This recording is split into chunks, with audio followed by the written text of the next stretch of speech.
This episode is brought to you by Merrill. Join one of the most iconic names in wealth management, Merrill. You'll be part of a dynamic team of advisors and specialists working hard every day to grow their clients' wealth. And with the support of best-in-class research, advanced digital tools, and the resources of a global institution, it's truly an opportunity you can be bullish about. Learn more at careers.bankofamerica.com. Copyright 2024, Bank of America Corporation. Right now, get scary good deals on select Ring cameras and doorbells. See who's there. Keep your scaredy cats company. Oh, it's okay, sweetie. I'll be home soon. And protect your crypt from the real monsters. Oh, come on. The sign says take one. Save big on select Ring devices right now at ring.com. This is Optimal Finance Daily. How to Find Contentment When You're Deep in Debt by Jen Hayes of jenhayes.me. And I'm your host and personal finance enthusiast, Diana Merriam. I'm here narrating for you every single day from some of the best articles on the web when it comes to money and finance. So without further ado, let's get right to today's post as we optimize your life. How to Find Contentment When You're Deep in Debt by Jen Hayes of jenhayes.me. Did you know that people with high amounts of debt are 3 times more likely to suffer from anxiety and depression? Nearly 1 out of 3 individuals with high debt report severe anxiety, and fewer than 9% of people who are deep in debt report no mental health issues. It's easy to understand how massive debt could lead to stress, anxiety, depression, and a multitude of negative emotions. So is it even possible to be happy and content when you're deep in debt? If so, how do we do it? How thoughts create feelings. We often believe the false idea that our circumstances create our feelings. In reality, your external circumstances in your life are neutral. They do not create your emotions. It's your thoughts about your circumstances that drive your emotions. You can choose to have positive, encouraging thoughts or negative ones that make you feel like dirt. Thoughts lead to emotions, which lead to actions, which lead to results.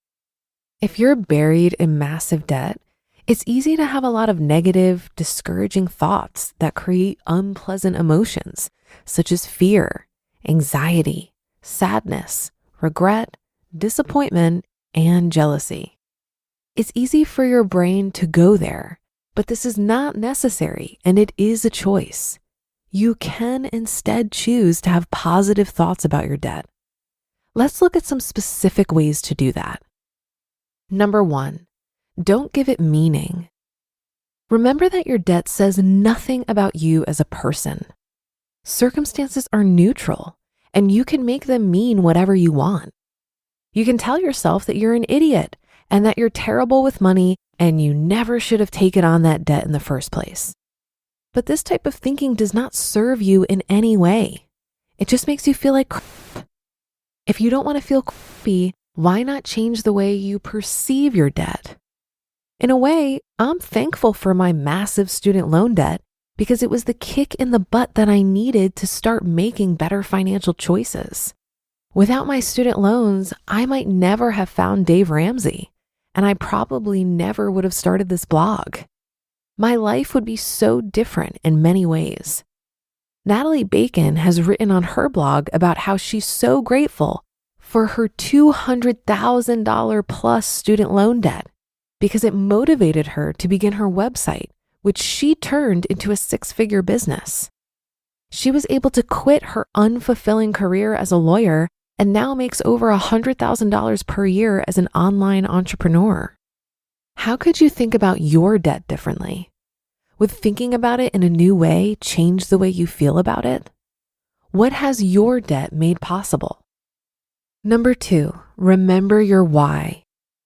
If you're constantly thinking about what you're giving up to get out of debt, you're probably not going to feel great.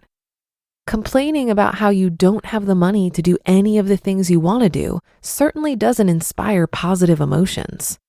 Instead, focus on all the things you'll be able to do once you're debt-free. What can you do 5, 10, or 20 years from now? What is your why? Do you want to travel more, give generously, retire sooner, or work fewer hours? Spend your time thinking about these things and how exciting it will be when you can do them. You may even want to create a vision board. This could be a physical item or a digital one on Pinterest that shows all of your debt-free dreams. Having this visual reminder will help you to stay focused on the end goal. Number 3, remember how far you've come. Instead of feeling stressed about how much debt you still have left, remember how far you've already come. When my husband and I had nearly $60,000 of debt left, it felt incredibly overwhelming. But when I reminded myself that we had already paid off over 60 grand, it seemed less daunting. I love the concept of a reverse bucket list.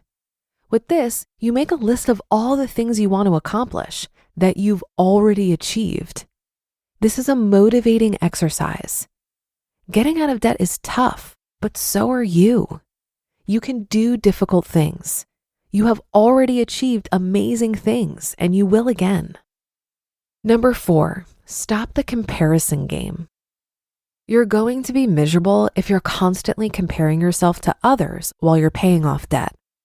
I'd be lying if I said I don't feel any envy when I scroll through my Facebook newsfeed and see my friends traveling the world, buying beautiful homes, and doing all sorts of fun, expensive things.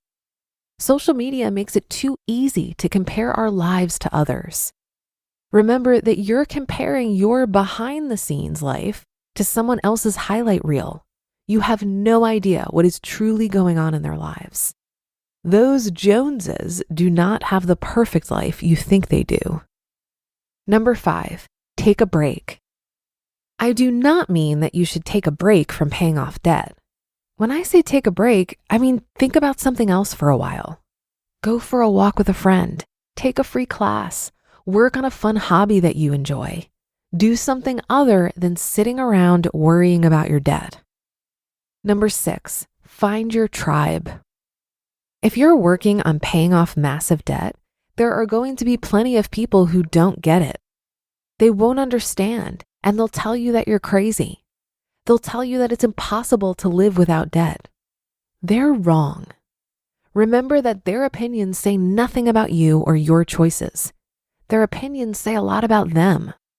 You don't need to pay any attention to what they say. Sometimes the people who love you the most are the same people who give you the worst advice. They may not understand your journey, but that's okay. It's not for them. It's totally fine if most of the people in your life don't understand it, but I highly recommend that you find at least a few people who do get it. It's incredibly motivating and inspiring to spend time with people who have the results in their lives that you want to have in yours. These people don't necessarily have to be people you know in real life.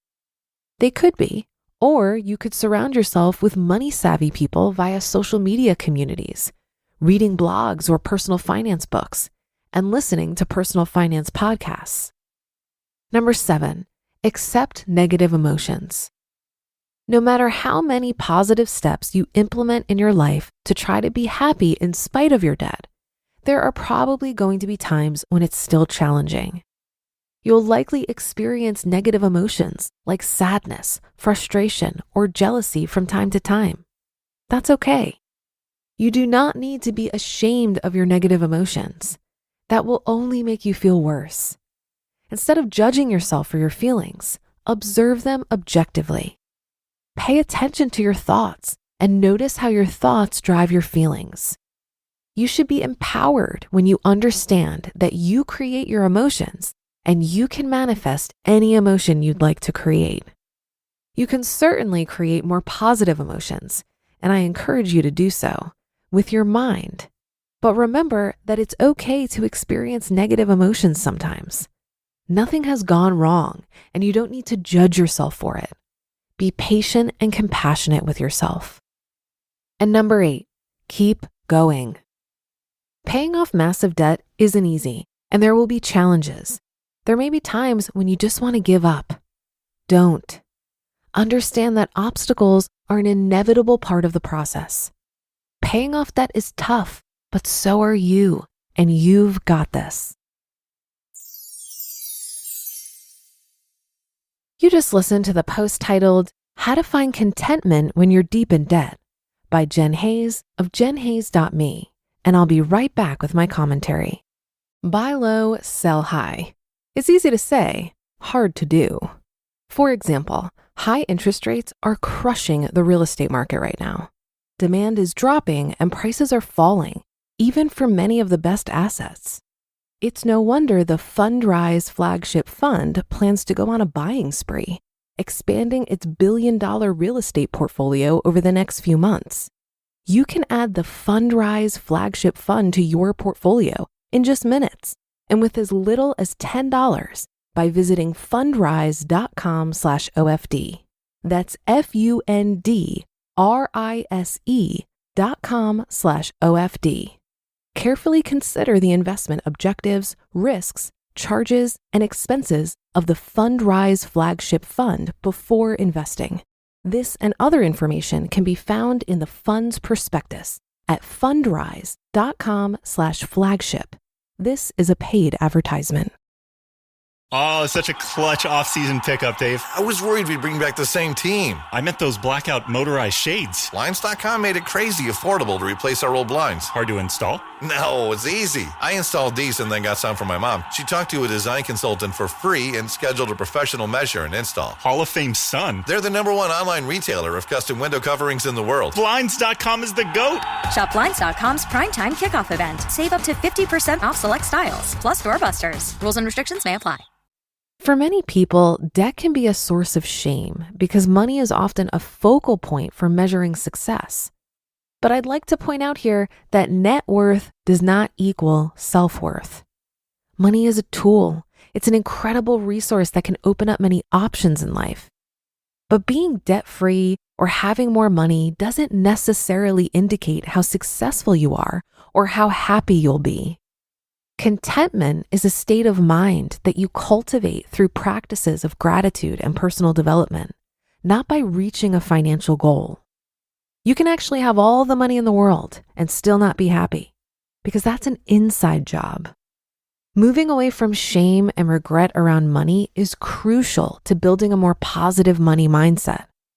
I did this, and I continue to do this, by allowing my curiosity to be bigger than my fear. When it comes to money, it really is all figure-outable. But you have to be willing to face the music, to look at the reality of your situation and come up with a plan to dig out. Curiosity can be a way of convincing the part of you that's ashamed to just take a look. Run that credit report, track those expenses, start building out a skeleton of a budget just out of curiosity.